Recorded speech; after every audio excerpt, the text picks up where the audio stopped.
Prince South from Flying Red is going to speak about the topic under discussion. Good morning, honorable judges, esteemed opponents, and valued audience members. Today we gather to deliberate upon the profound assertion made by the Dalai Lama. Happiness is not something ready-made, it comes from our own actions, which offers an enduring truth. Genuine happiness originates from within, shaped by the choices we make and the perspectives we cultivate. This notion invites us to look inward and reflect on how we engage with life, emphasizing that gratitude plays a pivotal role in unlocking true joy. Gratitude is the art of finding value in the present moment, no matter how ordinary it may seem. Life is full of small blessings.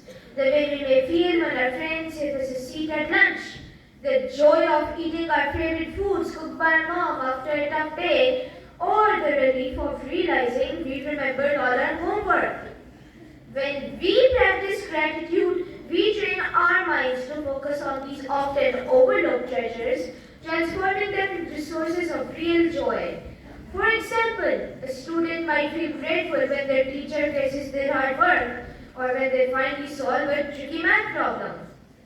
These little moments remind us that joy doesn't always come from big events, but from appreciating the small victories. Gratitude also helps us navigate challenges with grace. In difficult times, it might seem hard to find reasons to be thankful, but even small acts of appreciation can make a difference. As Ralph Waldo Emerson famously said, "For every minute you are angry, you lose 60 seconds of happiness." This highlights how much of happiness is a choice, rooted in perspective and gratitude. In an era where external validation often dictates our sense of fulfillment, we must reflect upon the intrinsic role that individual agency plays in our pursuit of joy. Furthermore, happiness is not a mere byproduct of favorable circumstances, but it is a construct that we as individuals actively cultivate through our choices, behaviors, and interactions. Consider the variety of ways in which our actions can foster contentment. Acts of kindness, for instance, not only elevate the spirits of those around us, but also engender a profound sense of satisfaction within ourselves. Islam also encourages gratitude, patience, and reliance on Allah as pathways to satisfaction.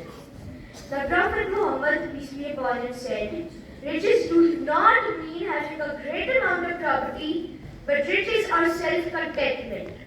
So the belief that happiness can be found in material possessions or the approval of others is a fallacy that only serves to continue an endless cycle of unfulfillment. Let us capture a small example of simple joy. The unexplained feelings of pure elation of a teenager when he drives for the very first time. Visualize the unmasked expression of glee on his face. It's purely a dopamine rush.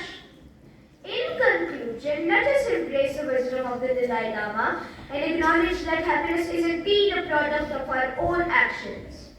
It is a journey that requires intention, resilience, and a commitment to nurturing our inner selves.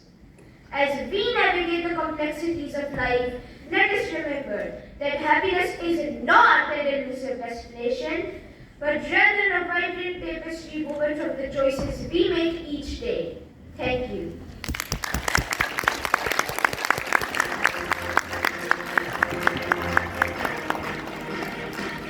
It's true, Tamur. Happiness is not an elusive